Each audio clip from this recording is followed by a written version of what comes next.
Alright, so number 11, we start with the base number e. Remember, e is a number. It's an irrational number, 2.71828, and it goes on forever. It's not a variable.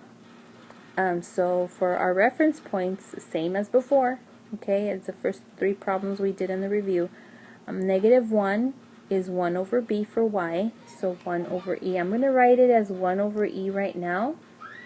And as I do in class, I'm going to calculate the decimals at the very end. So I'm going to keep the e's all the way through to the end. And 0 goes with 1, and 1 goes with e. So I'll just leave it like that. Okay, so the a value, well, I don't see any number coefficient of e, so the a value is 1. The h value, I look at the exponent, sorry about that, I look at the exponent and it's x plus 2, so that means that the h value is negative 2.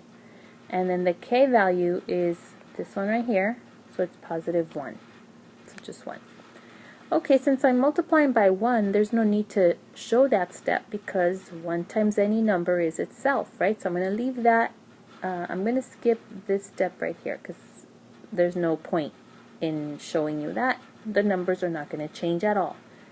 So what happens is I'm subtracting 2 from the x's and adding 1 to the y's. So I don't have enough room right there to write it down, but I'll just talk you through it. So negative 2 minus 1 is negative 3. And then 1 plus 1 over e, I'm just going to write it as 1 plus 1 over e. Like that. Then negative 2 plus 0 is negative 2. And then 1 plus 1 is 2. And then negative 2 plus 1 is negative 1. And then e plus 1 is, the order doesn't really matter, but I'll just stick the 1 in front. 1 plus e. So this is what I have as my final points, these right here.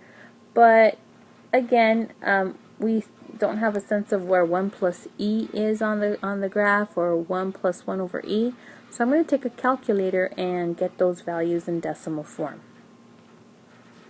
Okay, so I went ahead and input the numbers in a calculator, and I got, for negative 3, I got 1.4, and for negative 1, or actually, yeah, negative 1 down here, I got 3.7.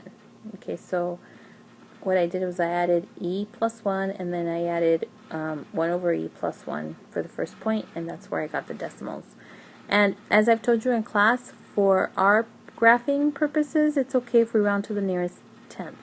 Okay, you don't have to keep more decimals than that for our graphs. So let's go ahead and plot the horizontal asymptote. This one would be at 1, at y equals 1. So draw your horizontal line, and then we plot the points. Negative 3, 1.4. So negative 3, 1.4, approximately right here. Negative 2, 2, and negative 1, 3.7. So there's negative 3 about here. Connect your points. Well, maybe this time, before I connect the point, let me see, because I know in the other examples, the y-intercept, when I sketch the 3 points like that, I'm off a little bit. So let me go ahead, since you do have to get the y-intercept anyway, let's go ahead and calculate it right now. Okay, so remember, for that, we take the x and replace it with a 0.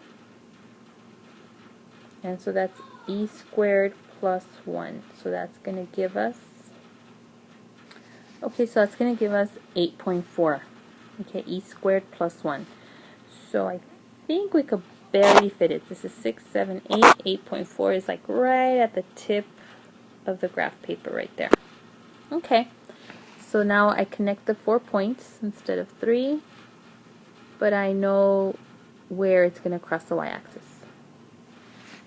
Okay, so now I could answer domain, all reals, range, all y such that y is greater than 1, horizontal asymptote, y equals 1, and y-intercept is 0, 8.4.